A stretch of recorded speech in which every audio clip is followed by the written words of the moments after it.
tugiye kuganira rero umwanya mutoya kugira ngo tuze kwitegura n'igiterane cya nimugoroba. Turaganira umwanya mutoya. Imana ishimwe. Haleluya. Mureke muri aka kanya twongere twibukirane kuko ibyinshi twarabyumvise. Imana yo mu ijuru Mwuka Wera bidusobanurire iby'ijambo. Tugiye gusoma ijambo ry'Imana riri mu gitabo cya Luka igice cya mbere umurongo wa 80.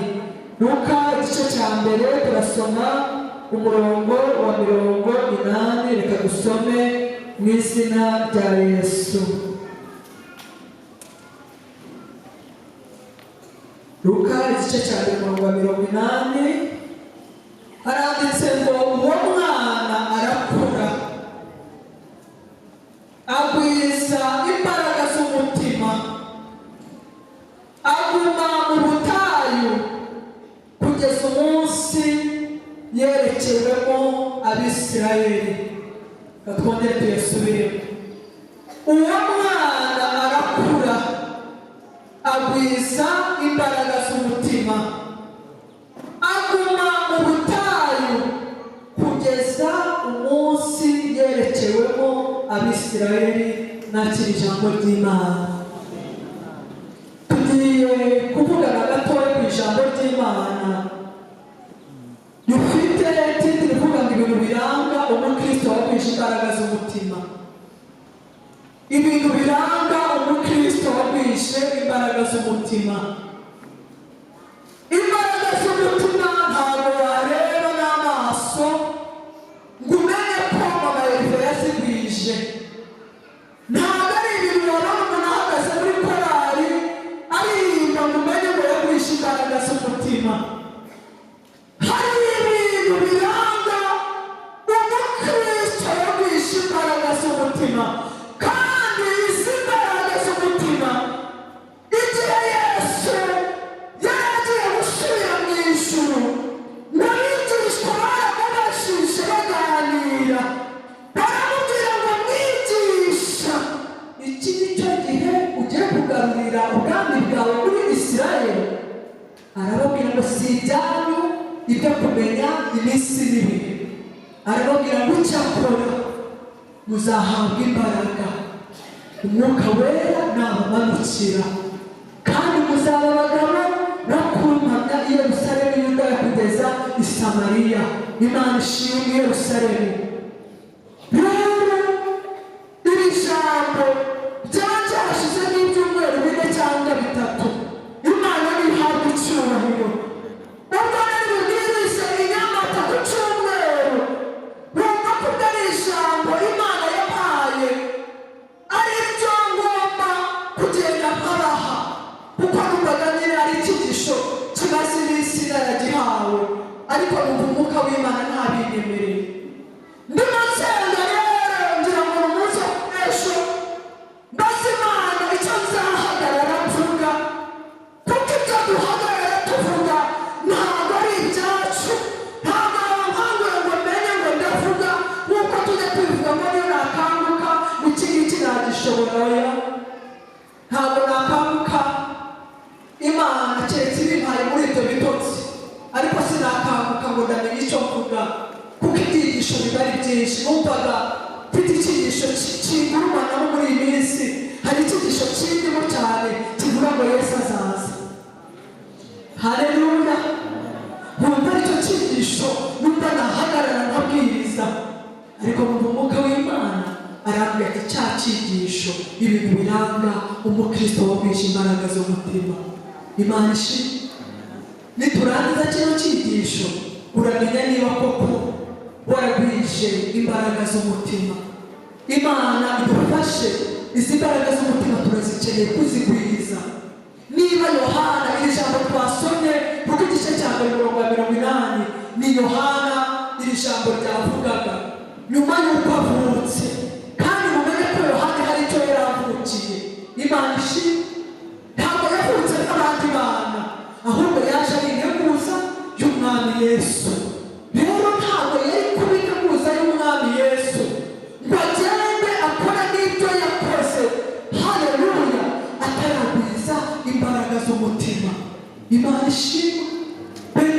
inshuti y'umusaraba, ntabwo bishoboka ko waba umukristo ushinze imizi, ntabwo bishoboka ko umukristo wuzuye imbaraga z'Imana, ntabwo bishoboka ko umukristo ushikamye mu byo kwizera, ntabwo bishoboka ko umukristo mwiza utaragwiza imbaraga z'umutima. Benshi baza kubyimana bakabikunda, benshi abarakora bararirimba bikabaryohera, ariko kubigumamo bikanga. Amen. Umuntu arumva umuriro ukwezi akumva bihagazemo neza, ariko nyuma y'ukwezi akongera agacogora, akongera agasubira mu bya kera. Igituma asubira mu bya kera akiyambura umwambaro w'agakiza ni uko ataguje imbaraga z'umutima. Imana ihabwa icyubahiro. Izi mbaraga z'umutima zijya zitera umukristo gukomeza urugendo kabone n'aho rwaba rurimo ibibazo, kubera yuko uru rugendo turimo rw'agakiza ni ukuri rurimo intambara zikomeye, rurimo ingorane zikomeye, rurimo isaro agahinda gasaze, rurimo igicucu cy'urupfu, igikombe cy'igicucu cy'urupfu. Uru rugendo rurimo ubutayu bukomeye, rurimo ibihanamanga bigoye kubizamuka, rurimo imisozi biruhanya. Haleluya! Ariko inshuti z'umusaraba dukeneye kugwiza imbaraga kugira ngo dukomeze urugendo kandi tuzarusoza amahoro. Haleluya! Abaririmbyi dukeneye kugwiza imbaraga z'umutima kugira ngo ibyo twizeye tukabyatura dukomeze tubihagararamo neza kuzageza dushoje urugendo. Abadiyakoni dukeneye imbaraga z'umutima kugira ngo ibyo twahambishije akanwa kacu dukomeze tubigumemo kuzageza igihe Yesu azagaruka cyangwa ubwo tuzaba dusoje urugendo rwacu muri uyu mubiri. Imana ishimwe. Haleluya! Haleluya! Ntabwo ikintu gikomeye ari itangiriro, ahubwo ikintu gikomeye ni iherezo. Imana ishimwe. Tumaze iminsi hari ibintu byinshi by'imikino bitandukanye, amasiganwa y'amagare n'ibindi bibaho, ariko buriya buri muntu wese utangiye irushanwa, haleluya, ntabwo aba atangiye irushanwa gusa ngo agaragare muri 20 batangiye irushanwa kuri ya lisite, ahubwo abagira ngo azagere kuri finali kandi azahabwa igihembo. Imana ishimwe. Haleluya! Rero natwe tumeze nk'abari mu irushanwa, kuba tungana gutya, kuba twarabatishijwe icyarimwe turi 50 icyarimwe, ntabwo aricyo gifite imbaraga, ahubwo igifite imbaraga n'igifite agaciro nuko abantu 50 twabatirijwe rimwe imbere ye ya ntebe data azacaruka iburyo akavuga ngo dore ngaba abo data yahaye umugisha. Imana ihabwa icyubahiro.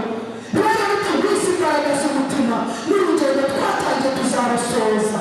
Imana ihabwa icyubahiro. Bene data nshuti z'umusaraba, ufashe igiti ukakijomba hano mu butaka uyu munsi n'ejo kitaragira imizi, biroroshye ku muyaga wahuha kikagwa, biroroshye ku muntu yanyuraho yagikomaho gato kikagwa, ariko igiti cyashinze imizi niyo hasi umuyaga nubwo amababi yahunguka, nubwo cyakozwe hirya kikagaruzwa hino, icyo giti ntigishobora kuranduka. Uko niko n'umukristo wagwije imbaraga atajya ava ku Mana. Haleluya! Uko niko n'umukristo wagwije imbaraga z'umutima nta kintu na kimwe cyamukura ku Mana.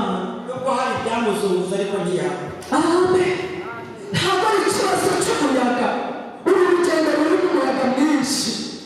Haleluya! Na Yesu yaciye umugani, inzira ku rutare n'inzira ku musenyi. Imana yacu ihabwa icyubahiro. Si ikibazo kiriho, si ikibazo kiriho, ahubwo ni ikibazo cy'ibyo twashikamyemo. Imana ishimwe. Ntabwo ari ikibazo cy'uko twahanuye, ntabwo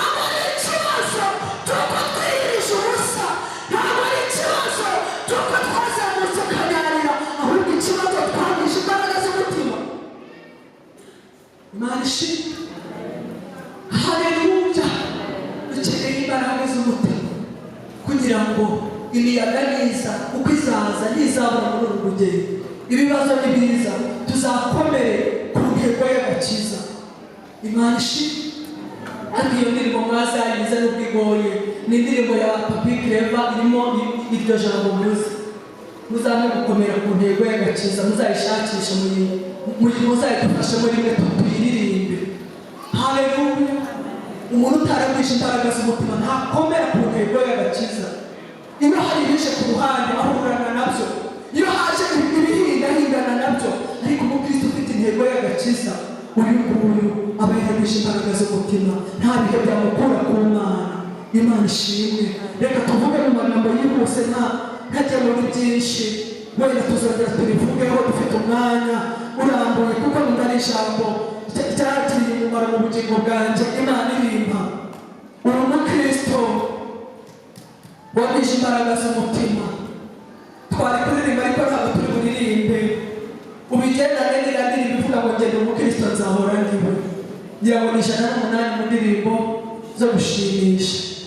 Iriya ndirimbo ihwanye neza n'iri jambo ngiye kubwirizaho. Umuntu wagwisha imbaraga z'umutima ahora ari umukristo ibihe byose akageza no ku gupfa. Imana ishimwe. Ikintu cya mbere kiranga umukristo wagwisha imbaraga z'umutima ni umukristo wageze ku rwego warenze urwego rw'uko abantu bamubona, ahubwo akita cyane uko Imana imubona. Reka mbisubiremo kugira ngo bandike neza. Ni umukristo warenze urwego rw'uko abantu bamubona, ahubwo akita cyane uko Imana imubona. Imana ishimwe. Haleluya.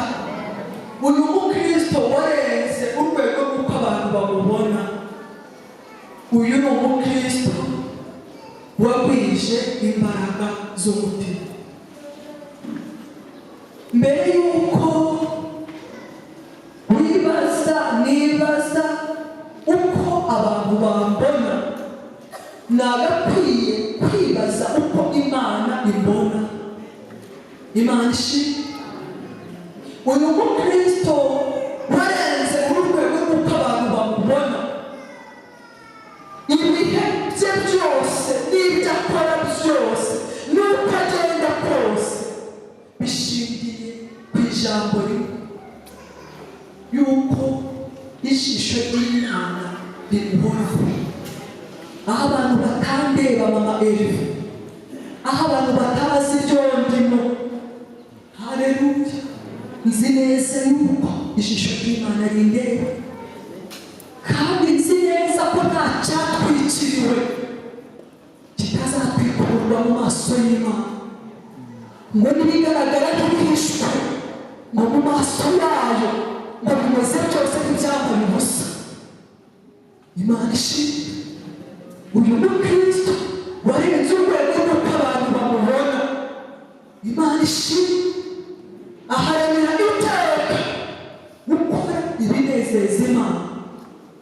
Iyo umukristo ageze ku rwego rwo gukora, rwo gusohoza, rwo gushyira mu bikorwa ubuzima bwe akabubamo ashaka kunezeza Imana, uyu mukristo yagwije imbaraga z'umutima.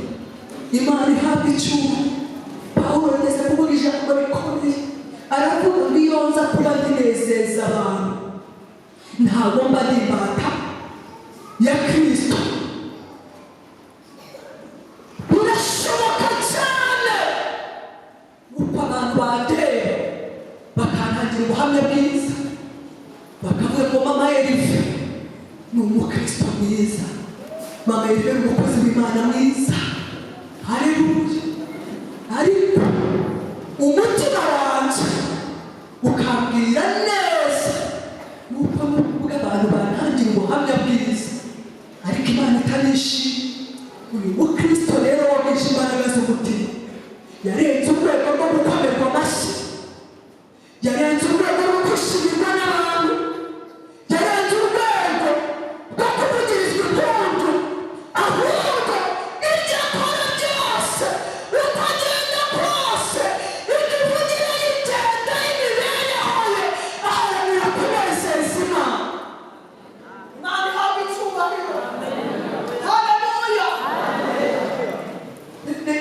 inshuti y'umusaraba. Iri jambo nagerageje kurivuga gace, nabigerageje kuko kenshi gukunda kuzamuka ugasanga rimwe na rimwe ukagendera muri iyo ritme yacu rimwe ntubyumve. Ariko uyu munsi kubw'icyubahiro cy'iri jambo n'icyo rigiye gukora mu bugingo bwacu, ndagerageza njye mvuga gahoro ariko murumva. Haleluya, Imana ishimwe. Kugira ngo ugere ku rwego rwo guharanira gushimwa n'Imana, nuko hari ikiba cyaramaze kujya muri wowe kikakwinjira kikagucengera kigasigara aricyo kikubona, kigasigara aricyo kigusunika. Hari indi mbaraga iba yarageze muri wowe igutera kurenza amaso uko abantu bakubona. Muzi neza ko hari abakristo bakora ibintu bibi kandi ari abakristo kugira ngo banezeze abantu, kugira ngo banezeze abo bangana, kugira ngo banezeze abo bakuranye, kugira ngo banezeze generasiyo ye, agakora ibinyuranye n'iby'Imana ishaka. Ariko uyu mukristo wo kwinjira imbaraga iyo abyutse njya ntangara cyane aho umukristo ashobora kugenda akabwira undi akamubwira ngo ori aka gakanzu urabona kameze gati, aka gakanzu urabona nakambara. Mbere yo kubaza ori ako gakanzu niba wakambara, baza Imana ko iyo kanzu wayambara. Haleluya. Kubera yuko tubayeho muri kamere muntu duhora dushaka gushimwa, bihita bidutera rimwe na rimwe gukora ibitandukanye n'iby'Imana ishaka, kuko duharanira guhora tubwirwa, dushaka guhora tubwirwa amagambo adusesera. Rimwe na rimwe dukora iby'Imana idashaka. Ariko umukristo wabije imbaraga abaza Imana n'iy'imvugo, Mana irakunejeje, Mana ingendo, Mana irakunejeje, Mana imyambarire, Mana irakunejeje, Mana izi nshuti, iki kigare kirakunejeje. Ntabwo wabaza mugenzi mubaze ngo iki kigare ntibivemo, ahubwo Imana niba warageze ku rwego rwo guharanira kunezeza Imana, ntabwo wakabaye ugishaka kubanza inama z'abantu ngo arizo zigusunikira gukora ibikunezeza, ahubwo uharanira kunezeza Imana. Uyu mukristo wabije imbaraga z'umutima aharanira iteka kunezeza Imana. Hari ijambo tutari gusomera, ntabwo turi turisomera mu Baroma, ntabwo turi kwirirwa turisoma. Kababwira Abaroma igice cya kangahe kuva nkaho byari ibice bitatu sibyibuka neza, reka mbirebe mbibabwire. Imana ishimwe. Ni ijambo nkunda kurivugaho cyane.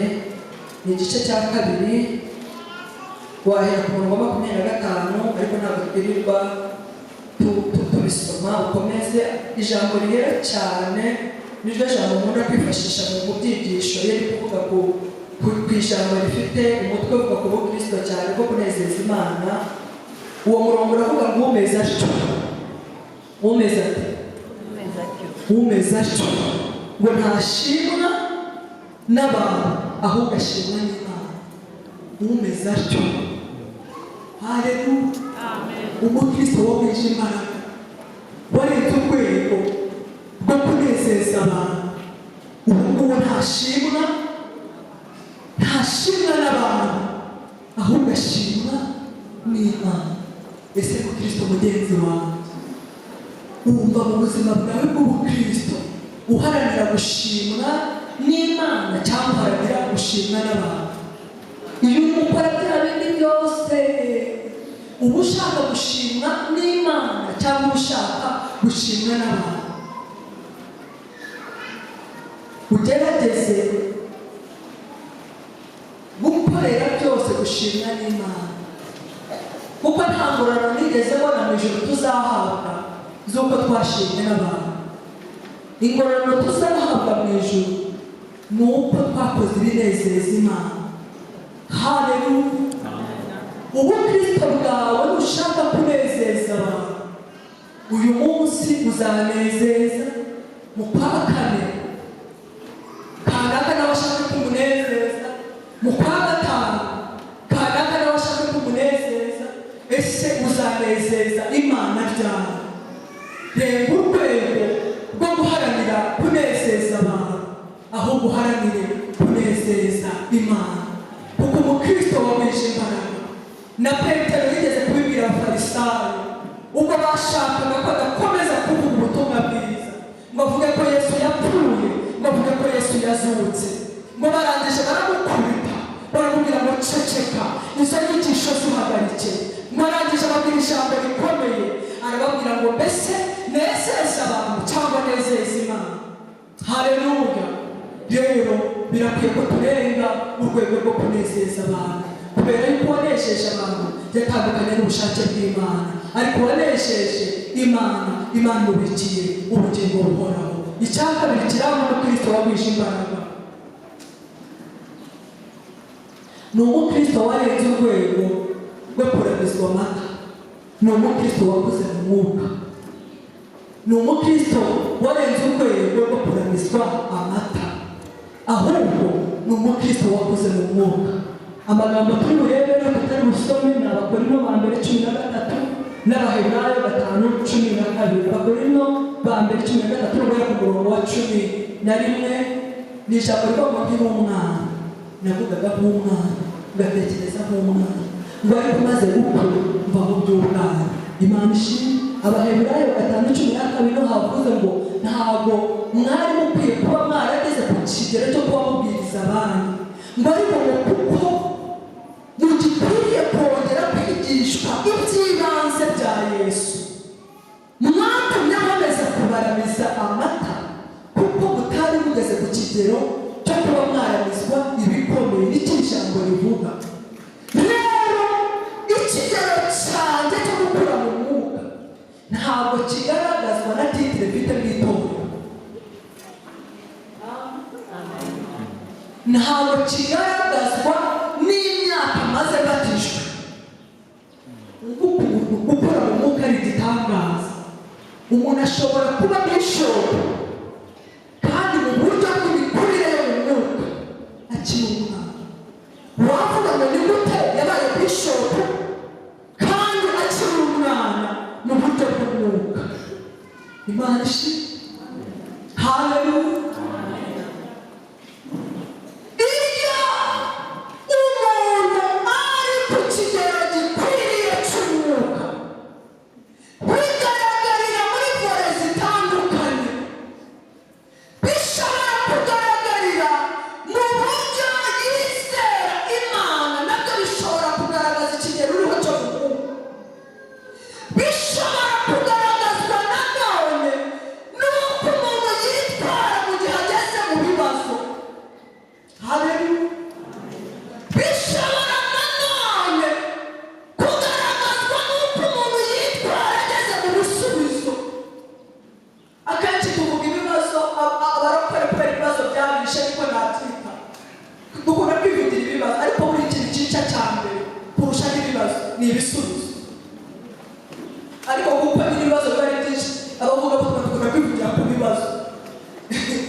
utaranyuze mu bihe bigaragara nkaho ibintu bidashoboka.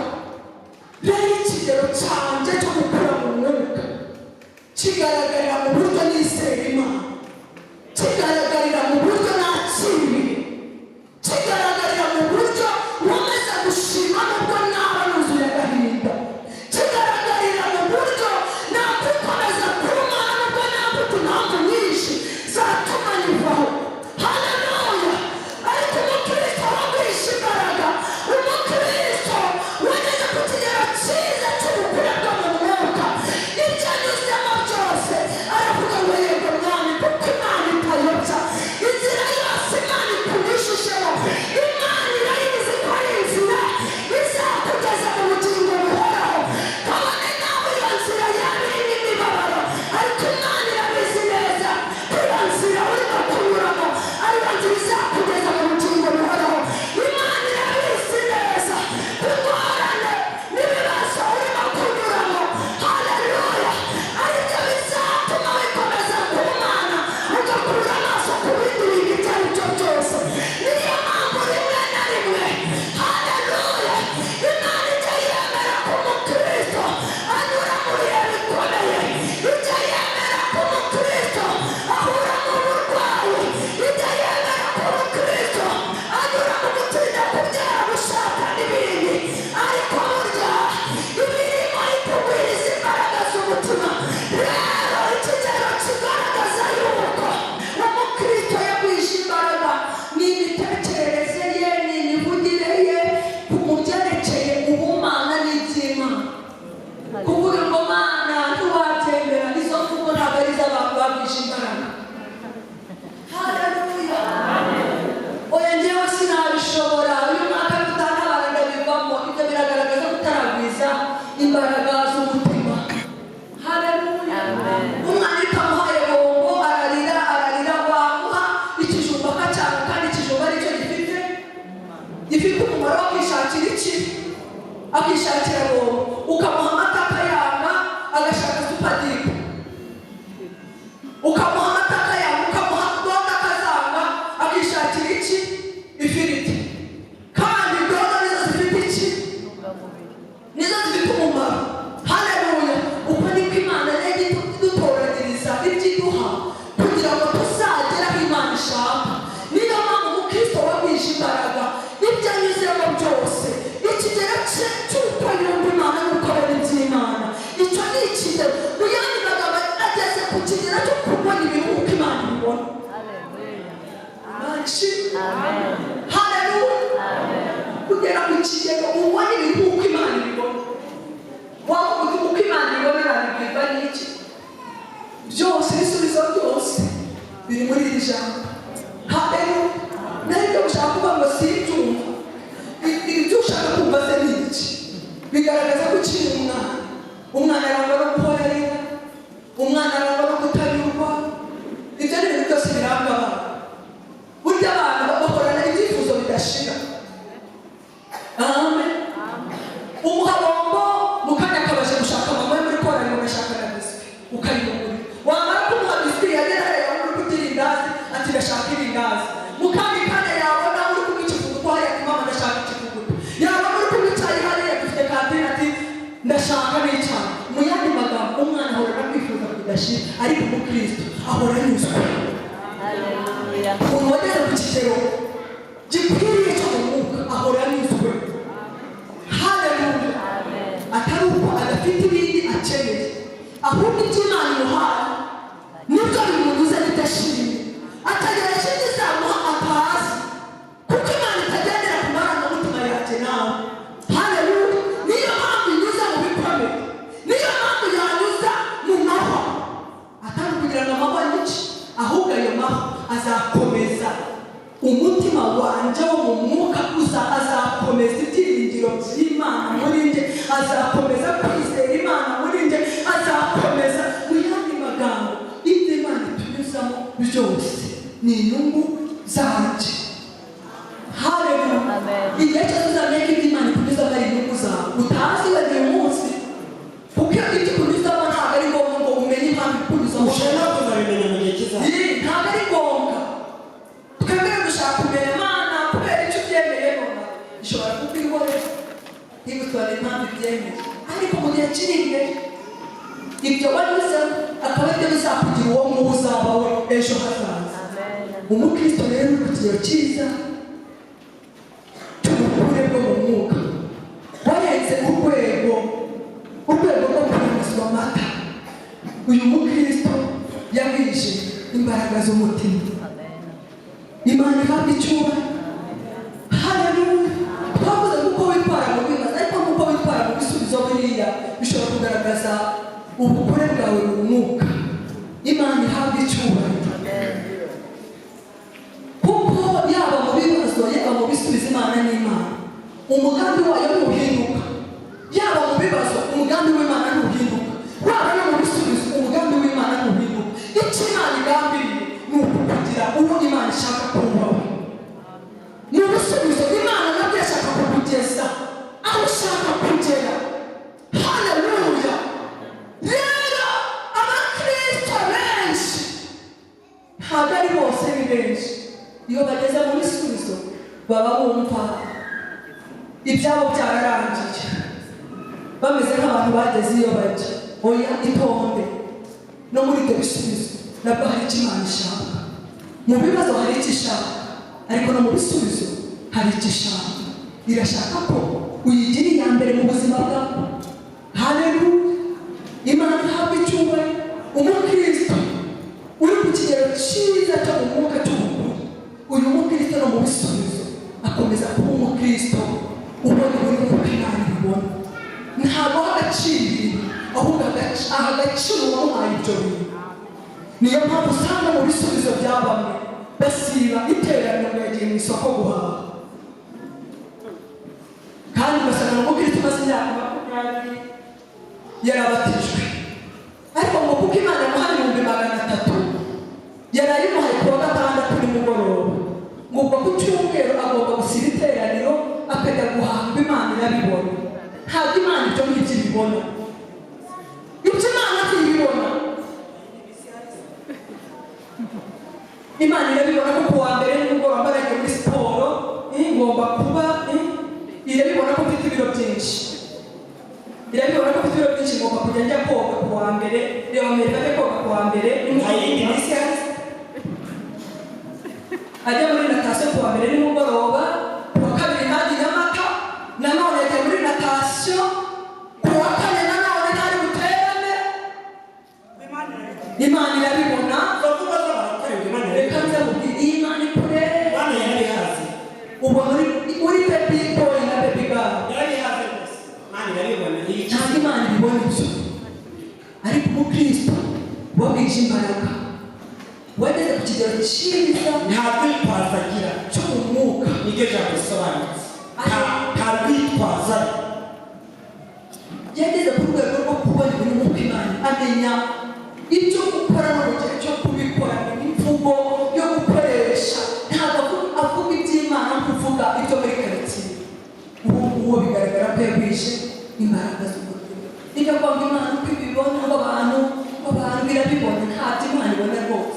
Usigira umwana umukozi ujya umuzana inyambaka barabazana barabaririmba. Hari umubyeyi utera amakorasi akabyina umutwe w'umwana mu mugongo muri kwigira gutya. Uwo nguwo sibye Imana ntiyabibona. Si ko uvuga ngo irabibona. Niba utamusiga ujya umuzana. Ujya umuzana rwose. Nujya kuririmba ujya uzana mu gufasha. Kuzana umwana ni igisebo mu rusengero ni ikimwaro kuba wazana umwana ariko umwana ari impamvu. Nujya guporogaramu ujya umuzana niba bagufashije ntari bubwirize. Umva tuzajya tumugufasha n'abana b'abamama rwose baba batazanye abana ariko umubyeyi ukwezi kwa mbere. Imvugo ivuga ngo Imana irabibona izarimbuza abaruka. Ukwezi kwa mbere Imana irabibona ko isuka umwana ntarafatika. Amezi 2 ntarafatika. Amezi 3 ntarafatika ku buryo namuha umukozi. Amezi 4 ntarafatika sinamuha umukozi.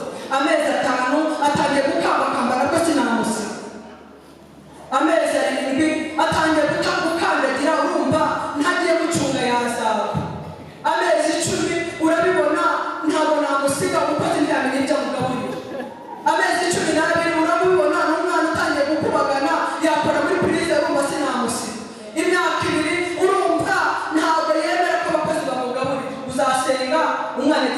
n'ingano.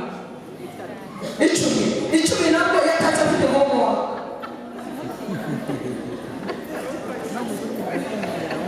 Icumi nabwo afite homework. Ukuzasenga byari Yesu azarindaga kudasenza. Erega na 11 nabwo ageze muri adolescence.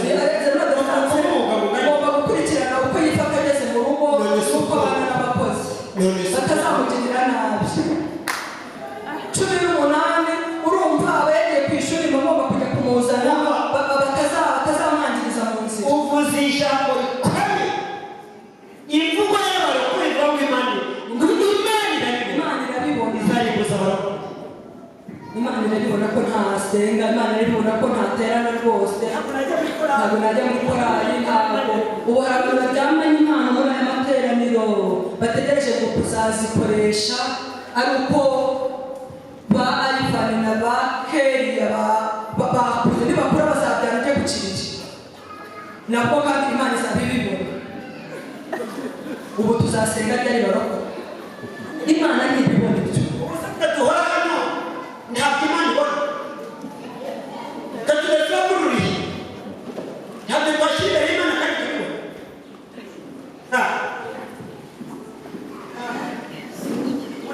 Iyo turi mu marira turaza tukabwira ibyihumure. Turi mu marira iyo dufite ibiri kuduhanga turaza tukavuga ko Yesu agira neza. Iyo imibiri irwaye turahaga tukavuga ko Yesu arakiza. Haleluya! Tugwize imbaraga z'umutima. Nta mpamvu n'imwe. Urumva umugabo ntabwo yarya ibyo umukozi yatetse. Uzabimutekera abirye namara kubirya bikubishimira. ntarangiza amajipo yamenye. Uzabimutekera abirye namara kubirya. Namara kubirya wasibye iterane. Azatsa imodoka agende azagaruka nyuma y'izina. Kandi wasibye iterane ngo wite kuri iki? Wite kuri bose. Wite kuri hamwe. Uzabimutekera nagera ku meza akora mbere imitekere yanyu. Imitekere yanyu mwebwe muhora mutetse ibintu bibi kubera yuko yaje yigiriye mu kabari yahaze. Wowe wasibye iterane uri guteka uri gutanga keya ariko wasenze Agize ngo ibintu by'ibibakaze. kuko uruhare Imana Cyangwa wubaka Imana. ariko ko dufite experience aba tudatekera ntabwo tuzicayemo abana tutakuruye najyaniye abana babiri muri uyu murimo Kandi wamara icyumweru kimwe bibiri bikavuga ngo garuka. ukwezi kwabaga kuzuzura ejo tuvuge nabyaye uwa mbere nakubwiye kuri 28 z'ukwa 12 kuri 28 z'ukwa mbere umuti kugenda kumvaho. Ikintu kimwe ni gutumaho kureka cyangwa gayeri. Siniko wari biravuga ugaruke. Nta kwezi kari kwakagera. Urumva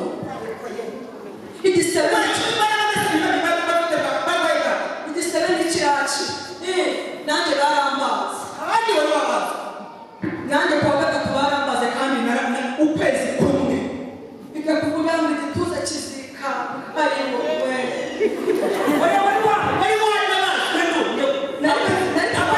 nari kumara 6 njyana sinari nje gushaka ibyo kurya nari mbifite iby'Imana ibona. Ntabwo amaramuko nari yateze muri caci ngo kugira ngo nimara ukwezi ntaje nta mushahara nzabona. Nta mushahara Uvuze ijambo rikomeye. nta mushahara Rivuga ngo Imana irabibona. Iri jambo rizana umusaruro. kandi natahaga gahunda z'Imana zirangiye. Nta bya bindi murabona ngiye kose nta gishika. Kandi abana banjye nababwiye ko nta mwana wanjye ugira ifishi umupediyatri.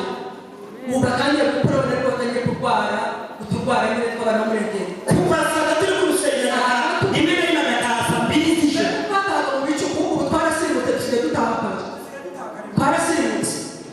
Ubundi nyuma y'amasengesho twarongeraga tugasenga.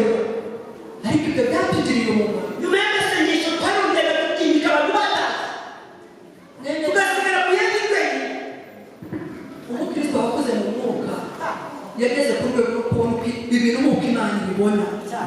amen. Agera ku rwego rwo kubona uko ibintu Imana ibibona. Nende kuvuga ngo Imana nitabigenze gutya ntabwo nzasenga, wabyemera utabyemera Imana yacu izahora ntabwo ari wowe uzayigira Imana. Ibyo kuvuga ngo nitabigenze gutya bizaba yitwa Imana, reka nzamubwire mwene bagukinguye urusarara Imana izaba yitwa Imana. Bagusanze n'indwara ikomeye Imana izaba yitwa Imana, kuko icyo Imana yabyemeye indwara ino ndwara kandi itsenga, ariko bakubeshe ko abadasenga rero barwara indwara. Izi ndwara tuzirwara kuko turi mu isi n'indwara n'ibibazo biza kuko turi mu isi y'ibibazo. Ikigero cyawe cyo gukorerwa mu mwuka kigaragaza ko wagisha imbaraga z'umwuka. Iki nagitinzeho utumire kamuvuge ndekeraho kugira ngo na gahunda zo gusenga zibeho. Imana ishimwe. Ntabwo ndi busobanuriza ingingo zindi nsigaje ngiye kuzivuga gusa njye kwicara. Icyo cya kabiri ngo cyumva n'icya mbere n'icya gatatu Imana izakugirira neza. Ni umukristo wageze ku rwego rwiza rwo kwera imbuto nziza, atari umukristo w'izina gusa. Yageze ku rwego rwiza rwo kwera imbuto nziza, ntabwo akiri wa mukristo w'izina gusa. Hari ikibazo kuri iri jambo ngira ngo nawe utahe uze kukibaza. Porosantaje y'abantu b'abakristo muri uru Rwanda gusa, tuvuge mu Rwanda, hejuru ya 90% ni abakristo.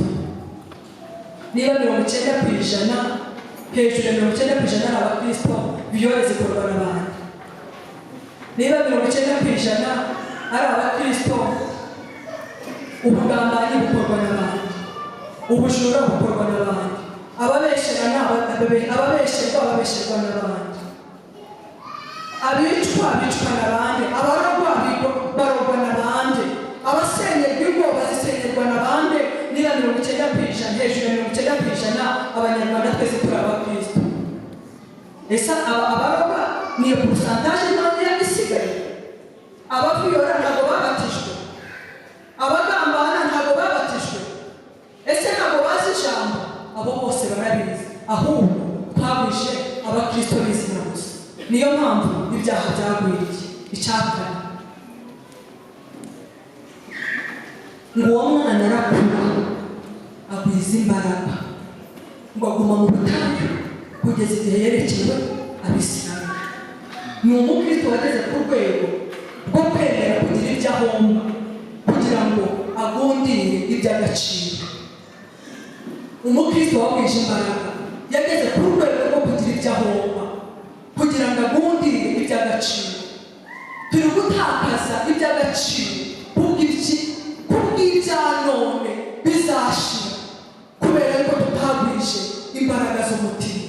Mwene data inshuti y'umusaraba, umukristo wagwije imbaraga z'umutima ajya yemera no guhomba, ajya yemera kugira ibyo atakaza kugira ngo agumane iby'agaciro. Iby'agaciro ni ibiki? Ni agakiza wakiriye. Ikintu cyose wagurana agakiza k'Imana, ikintu cyose wagurana indangagaciro z'abana b'Imana, icyo kintu gifite ingaruka zo kwica ibyanone n'ibisaza. Ariko kugundira iby'agaciro ni umugisha kuri none, n'umugisha mu by'ubugingo buhoraho. Ndakwifuriza kugeza imbaraga z'umutima kugira ngo ube umukristo ugwishe imbuto z'umwuka wera, ugwize imbuto zo gukura, ugwize imbaraga z'umutima kugira ngo ugere ku rwego rwiza uko Imana ibishaka. Imana ibaha imbaraga kandi ibyo byose biraharanirwa. Kugira ngo ugwize imbaraga biraharanirwa. Wenda ikindi gihe tuzavugana uko wabiharanira n'uko wabigeraho. Imana ibarebe neza, Imana ibaha umugisha. Tubona Kristo bagwije imbaraga kandi tubona Kristo bakora ibyo Imana ishaka. Turagushimira n'Imana yacu ducishije bugufi kubw'ijambo ryawe, ubanze utegeke mu ijambo ryawe buri wese uvugane nawe icyo washatse kuvugana nawe mu ijambo. Turasenze mu rwego kuguza imbaraga, uturinde guteragiranwa n'imiyaga n'ibiraba byo muri iyi si, uduhe gushikama mu byo twizeye, uduhe guhamya ibyiringiro byacu tudafite isoni, kandi uduhe gukomeza icyo twamenye kuzageza mu bugingo buhoraho. Kuko niko dusenze dusabira n'abera bose mu izina rya Yesu amen. Imana ibahe umugisha.